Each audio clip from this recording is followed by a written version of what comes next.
Virtuous Diva, how are you?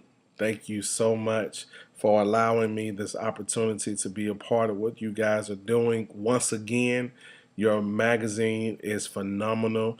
You all are really touching lives. I've been reading the great things that you guys have been doing, not only what you all have been doing, but the lives that have been changed and impacted by the movement that you all have on your magazine.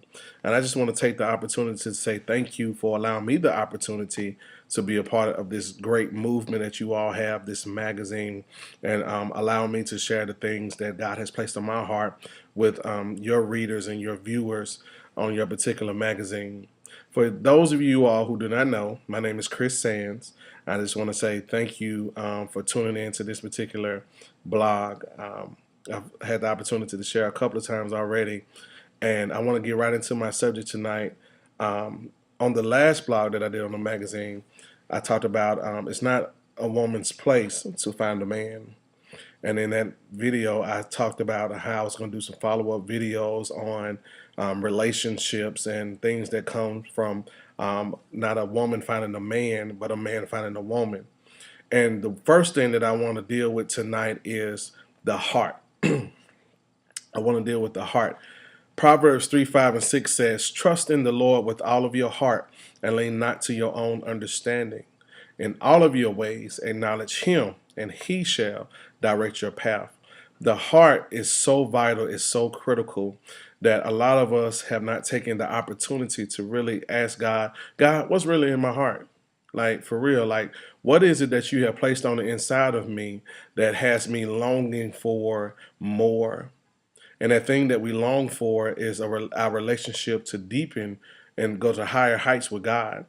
And when our relationship and our heart's desire is for God, then God allows us to receive the desires of our heart, which may be a relationship, which may be that career that you've really been seeking, which may be that degree that you said you really want to be able to have, or to write that book. Whatever your heart's desire is tonight, I just want to challenge you with that. I want to give you just a few principles that I think will be very substantial for you, and as it relates to your relationship with God, as your relationship with whoever it is that God has for you, and just some things that I feel that are very important to deal with as it relates to your heart. Okay, so the first thing, the first principle I want you to deal with is what's really in your heart. What is it that you really want to do? And the first thing I think you should do, and this is just my suggestion, is determine what's in your heart and write it down. Is it a book? Is it um is it me just being, by myself and figuring out what am I good at? What is my talent? What is my passion? What is my purpose? Because it's hard to be with someone who don't know who they are. And your passion will lead you to your purpose.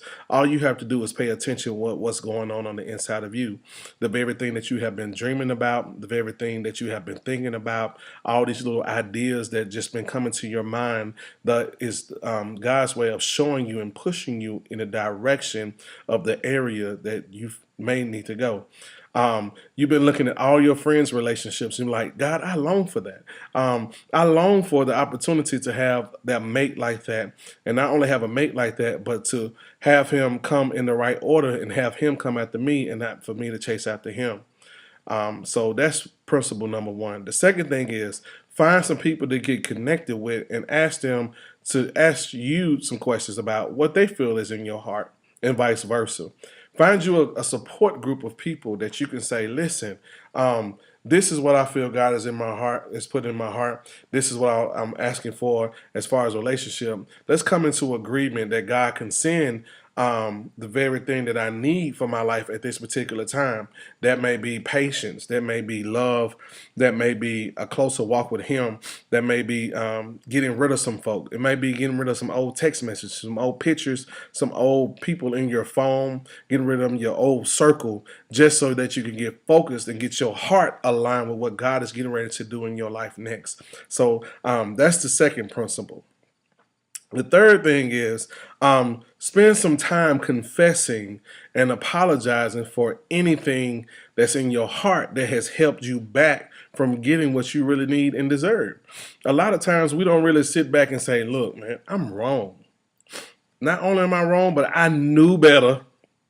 My mama told me to leave that person alone a long time ago, but when they called, it's just like something in my heart just started fluttering. Something just in my mind just take me back there. And what has happening is it's taking you back to a place that you don't need to be. So you're never progressing. You digressing from the very thing that God has called you to do. So confess that you have issues. Confess that there's some things in your heart that you need to let go of so that God can start pumping in new stuff, new ideas, new ways of seeing relationships, and start looking at it from a different point of view that you need to stay focused on at that particular time.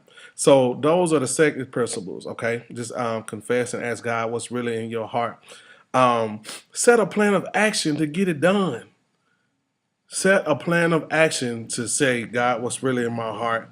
What's really going on? What am I going to do to make change? And how can I reinforce what it is that you're doing already?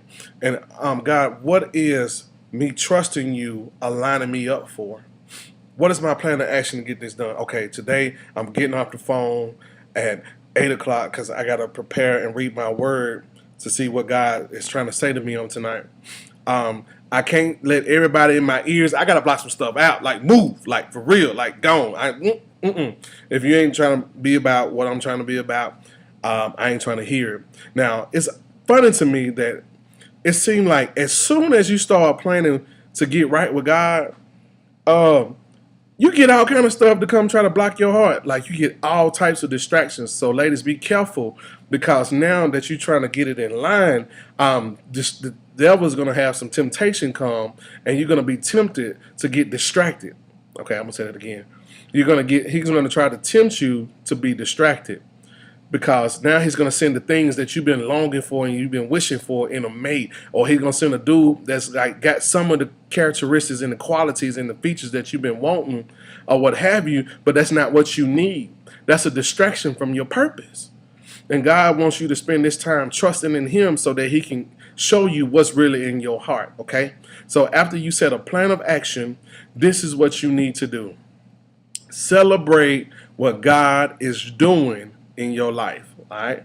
Celebrate the change. Celebrate what God is doing in your life and in your heart. Because once you get your heart in line, everything else is going to flow and be in line as well. Now, I don't want you to feel like I'm just saying this or whatever, but I'm in the process of asking God the same things right now, and I'm challenging you all to do the same because there's much more on the inside of you. There's some things that you probably haven't even tapped into, and this is just one way that I feel that we can start connecting with God and trusting him more on what it is that he has called for us to do, what he has for us, and the things that is greater for us to be a living example of what it is that he has for us later on. So I just wanted to share that with you. I'm going to go over it one more time and I'll be done. Number one is to determine what's in your heart. Secondly, connect with people who who have the same interests or likes as you and ask them what's really in your heart and vice versa. The third thing you want to do is spend time confessing and apologizing for any defeats or anything that you need to be restored on and be forgiven of. And then you have fourthly ask, not ask, but have a POA, a plan of action. How am I going to get this done? What are the steps that I'm going to take to make sure that I stay consistent and see this thing through? And then last but not least, but celebrate your accomplishments. Celebrate what it is that you're about to do. Just pray and ask God and just say, God, is this what I'm supposed to be celebrating about now? Oh, I'm just so excited. So celebrate the small stuff and just encourage yourself and stay consistent and just be faithful to your own heart, to your own mind, to your own body, to your own spirit. I'm Chris Sands, and I just wanted to take this opportunity to say thank you once again for this opportunity to be a part of what you guys are doing. If you have any questions about what I just talked about, please hit me up on Twitter, csands8, or on Facebook, Chris Sands, or you can feel free to email me, c.sands, the number 8 at gmail.com. Once again, Virtuous Diva, thank you, and bye-bye.